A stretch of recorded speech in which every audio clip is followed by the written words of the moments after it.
Muzzle training is a really useful skill to teach your dog. It can be used for dogs that are scavengers on walks and you don't want them picking certain items up.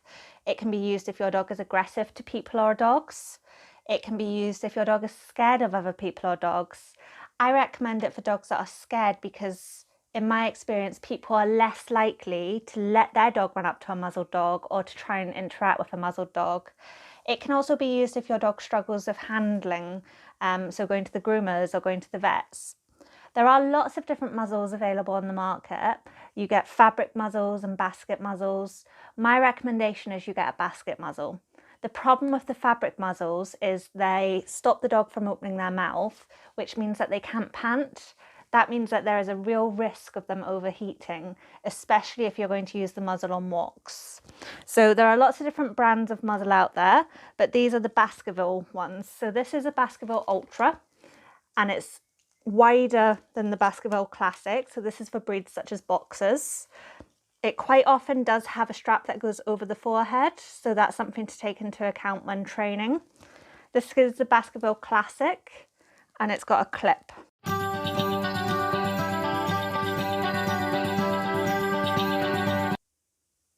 For me, a muzzle trained dog is one that when you cue them to wear the muzzle, they run forwards and they put their nose in it.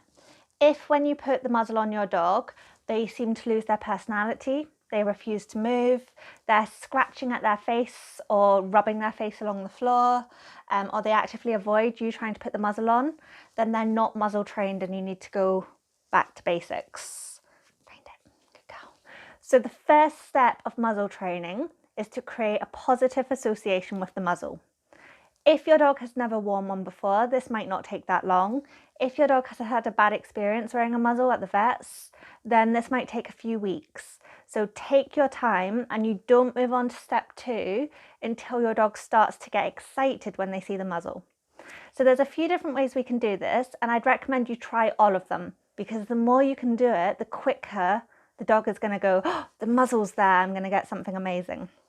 So what we're going to do the first way is get the muzzle, hide it behind your back, get some tasty treats ready, and the order of presentation is important because you need to show the muzzle before you start feeding.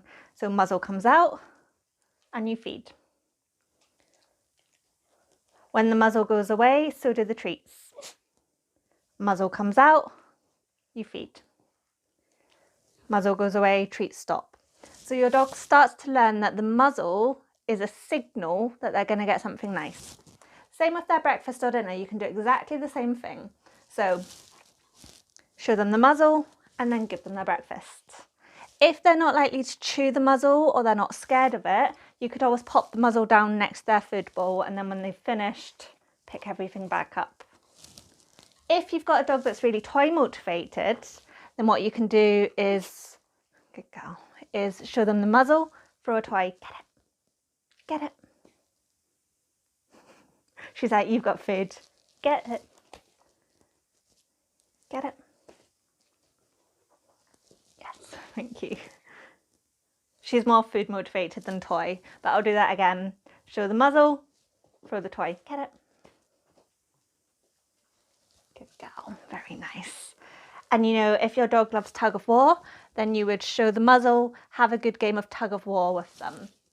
The final way, as long as you've got a dog that won't destroy the muzzle or chew it or guard it, then you can actually sprinkle some treats on it on the floor. So pop it down and sprinkle some treats over so your dog gets used to pushing it and manipulating it themselves. Dogs can also be very suspicious, so they'd be okay with the muzzle on the floor, but as soon as it's in your hand, they go, oh, nope, you're going to do something, and they back off. So this just gets them used to moving it and it being there and being a tasty food bowl without your influence.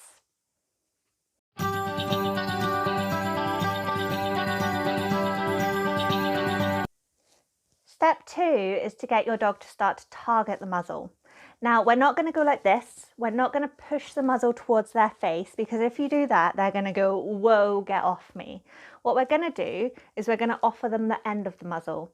And again, we're not going to push it towards them because you've been building a positive association with it. We're just going to show it to them and see what they do. Now, some dogs will just look at it. That's fine. You're going to mark them looking at it and reward that. other dogs will immediately go and put their nose up to it. And at that point, you're going to mark and reward. Good girl. So marking is just the signal that says that's the right thing, that's what I like. So you might have introduced a clicker to your dog or a verbal marker like yes. Now Luna knows both, so I'm going to use the clicker initially so I can make sure that I'm really precise, and then I'll use the verbal marker later on in the steps. It's exactly the same thing, means exactly the same thing to her. So if your dog knows both, use whatever's easiest for you. So we're going to see how she does. If your dog only looks at it, then what you want to do is reward them for looking at it. When they've done that 3 times in a row, withhold the mark the next time and just see if they'll take a step towards it. At that point, mark them for taking a step towards it. When they've done that 3 times successfully in a row, then you would withhold the mark until they touch it.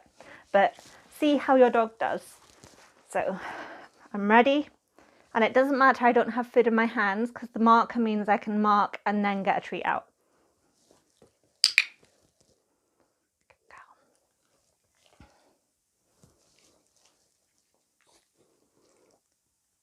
So that wasn't, good girl. That wasn't good enough for me. She kind of half touched it. I wanted it a bit more of a deliberate touch. Good. And I'm going to swap hands as well so she doesn't just get used to touching it in my left hand.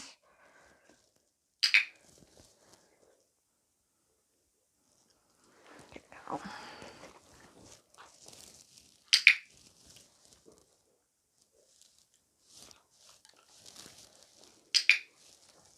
Good. And I'm not saying anything at the moment because eventually I'll add in muzzle, but there's no point saying muzzle until she's doing the behaviour that I want.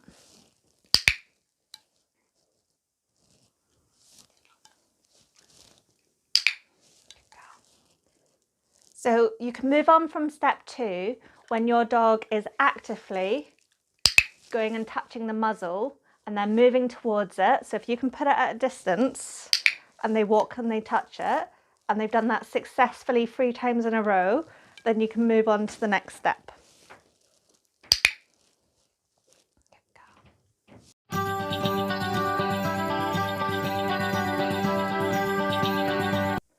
The next step is getting your dog to put their nose in the muzzle. Now, as the previous step, we are not going to open the muzzle and push it towards their face. We're going to hold it slightly away from them.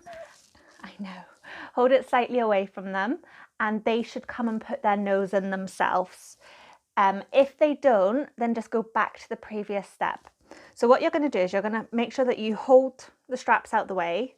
You might want to squish the muzzle a little bit so it's slightly different shape, and you're going to present that to your dog. Any movement towards that open space, you're going to say yes and mark and feed them a treat. So let's see how she does. Yes. So she didn't put her nose the whole way in. That's absolutely fine. I'm not looking for that. Yes.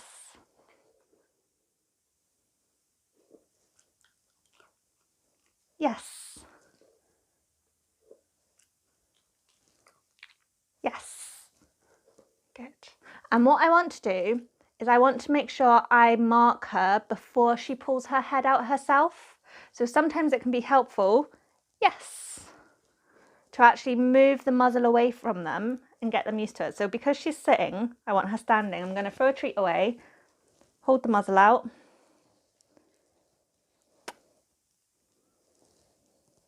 Yes, good. And I got her walking into it. So don't know if she went off camera there, so I'll show you here. So hold the muzzle out. Yes. So I get her walking into it, and that's what I want. I want the dog really confident, moving in the muzzle and walking into it. I don't want owners having to sort of put the muzzle onto the dog. Yes, good girl.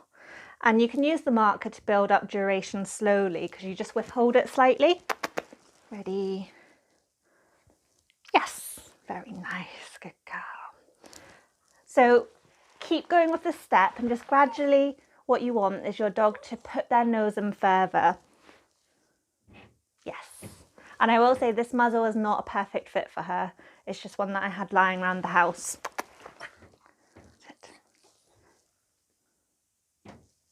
Very nice, good girl.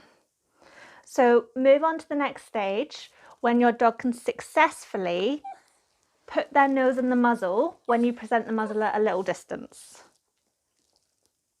Yes, that wasn't perfect, so we'll do that again. She only put her nose part in. Yes, very nice, good.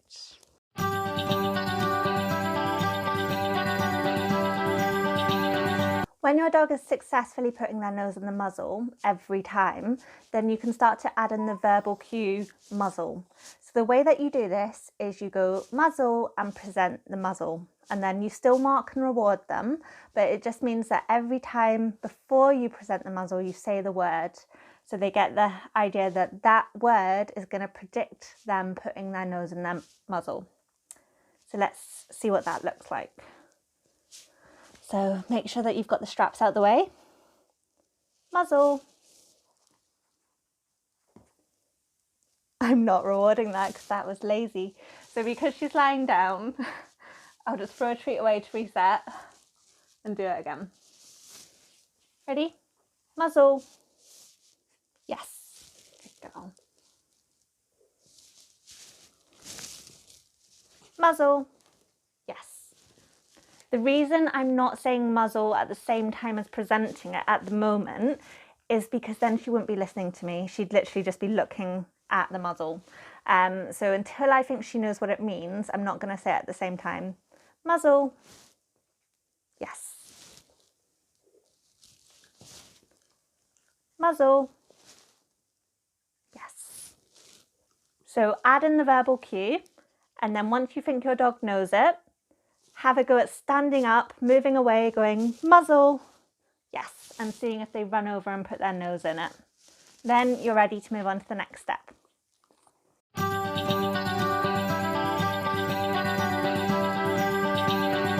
The next step is teaching your dog how to eat through a muzzle.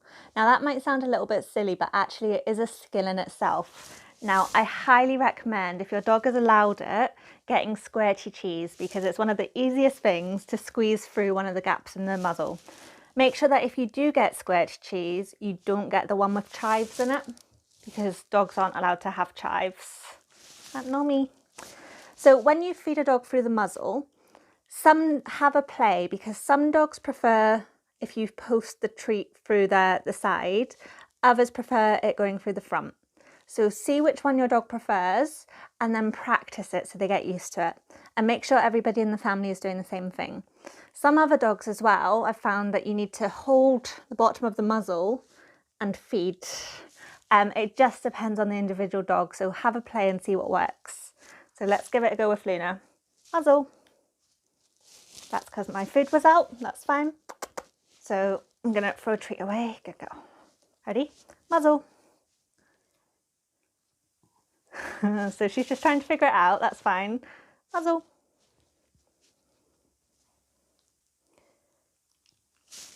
That's absolutely fine, you might get the same. Sit. Muzzle.